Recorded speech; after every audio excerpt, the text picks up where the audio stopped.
तर संजय राऊत आता राज ठाकरेंच्या भेटीला गेलेत। एक महत्त्वाची अपडेट आपण पाहतोय। संजय राऊत शिवतीर्थवर दाखल झालेत। संजय राऊत राज ठाकरेंच्या भेटीला गेलेत। ते सध्या शिवतीर्थवर दाखल झालेत। या भेटीमध्ये आता नेमकी काय चर्चा होते हे पाहणं अतिशय महत्त्वाचं आहे। 1 नोव्हेंबरला खरं तर मोर्चा सुद्धा निघणार आहे निवडणूक आयोगाच्या विरोधात। त्यामुळे संजय राऊत आता राज ठाकरेंच्या भेटीवर गेले। ते शिवतीर्थवर दाखल झालेत। दोघांमध्ये नेमकी काय चर्चा होते हे पाहणं महत्त्वाचं आहे। सविस्तर अपडेट्स देत आहेत आमच्या प्रतिनिधी मनश्री पाठक। मनश्री, संजय राऊत राज ठाकरेंच्या भेटीसाठी दाखल झालेत। नेमकी काय चर्चा होती?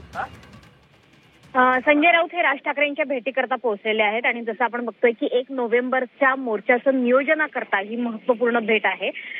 1 तारखेचा जो मोर्चा आहे तो राजकीय पक्षांचा, थोडक्यात सर्व पक्षांचा निवडणूक आयोगाच्या विरोधातला मोर्चा असणार आहे। त्याच्यामुळे या नियोजनाकरता ही बैठक आयोजित करण्यात आलेली आहे। एकंदरीत उद्धव ठाकरे यांची शिवसेना आणि त्यासोबतच राज ठाकरेंची मनसे यांचे कार्यकर्ते, पदाधिकारी हे मोठ्या संख्येने या मोर्चामध्ये सहभागी होताना बघायला मिळणार आहेत।